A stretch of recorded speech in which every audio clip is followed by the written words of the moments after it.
kala, hiduplah seorang raja bernama Prabu Tapa Agung. Beliau memerintahkan kerajaan Pasir Batang dengan arif yang bijaksana.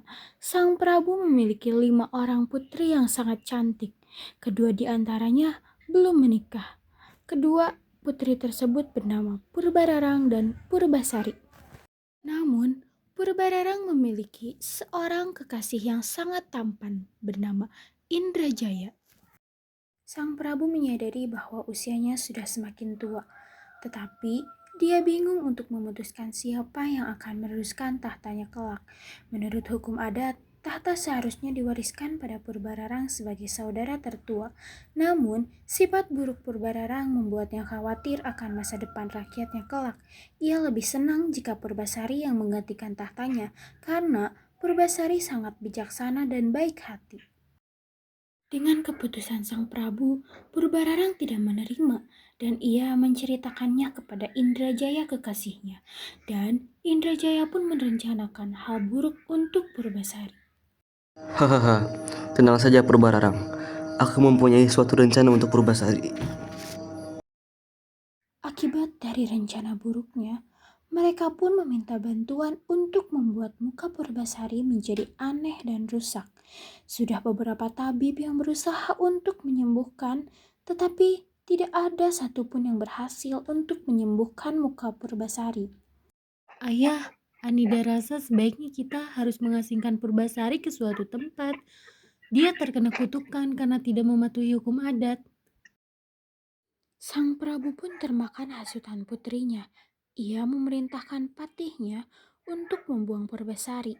Dan sejak saat itu, Purbasari tinggal seorang diri di sebuah pondok kecil di tengah hutan yang sangat rindang. Ini Purbasari tinggal di tengah hutan yang sangat rindang seorang diri.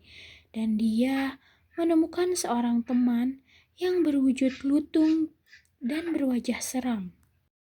Hari demi hari dilewati oleh Purbasari seorang diri.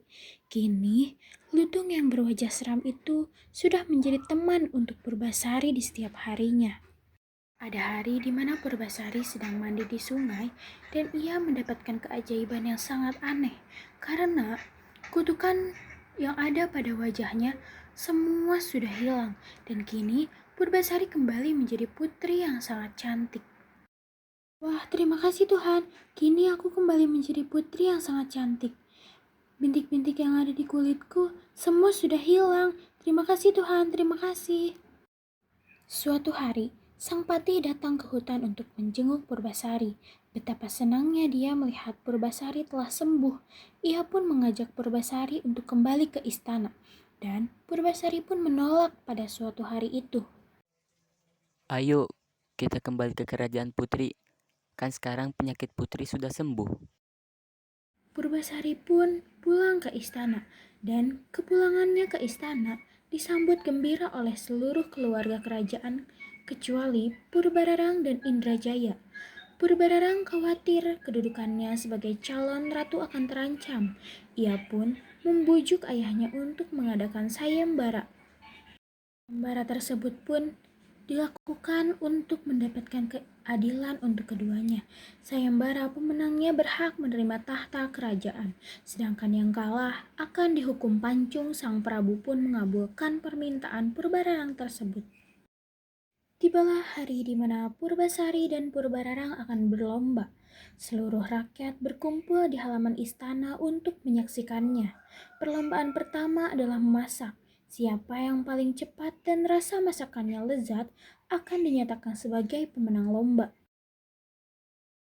Dan perlombaan pertama pun dimenangkan oleh Purbasari berkat kesaktian Lutung Kasarung mendatangkan para bidadari untuk membantu Purbasari memasak. Setelah perlombaan pertama dilaksanakan, lanjut kepada perlombaan kedua, yaitu adu panjang rambut. Awas aja Purbasari, kali ini pasti aku yang menang. Purbararang sangat yakin bahwa perlombaan kedua akan dimenangkan olehnya. Namun, kenyataannya, perlombaan kedua pun dimenangkan oleh Purbasari karena Purbasari dibantu oleh Lutung Kasarung memanggil para bidadari untuk menyambung rambut Purbasari tanpa ragu. Setelah perlombaan pertama dan perlombaan kedua dimenangkan oleh Purbasari, lalu dilanjutkan dengan perlombaan yang ketiga, yaitu adu ketampanan calon suami. Dengan bangga, Purbararang menunjukkan Indrajaya calon suaminya, sedangkan Purbasari memperkenalkan si Lutung sebagai calon suaminya. Ini adalah calon suamiku. Hahaha. Purbasari, adakah calon suami yang lebih jelek dari si Lutung itu? Lutung Kasarung tersinggung dan sangat marah. Dia memohon kepada Tuhan yang Maha Kuasa agar wujudnya dikembalikan seperti semula. Tuhan yang Maha Kuasa pun mewujudkan semua doa-doa Lutung Kasarung. Dalam sekejap, Lutung Kasarung berubah menjadi sosok yang sangat tampan dan gagah. Ketampanan dan kegagahannya melebihi Indrajaya. Akhirnya, sayembara pun dimenangkan oleh Purbasari. Dan Purbasari sebagai pemenang sayembara berhak menduduki tahta kerajaan. Sementara Purbararang dan Indrajaya harus dihukum pancung sesuai dengan perjanjian. Tetapi Purbasari justru memaafkan kesalahan kakaknya. Ia tidak tahu karena hatinya yang sangat baik dan sangat bijaksana, ia tidak mau menghukum kakak kandungnya yang begitu dia sayangi. Ia pun mengizinkan Purbararang untuk tetap tinggal di istana.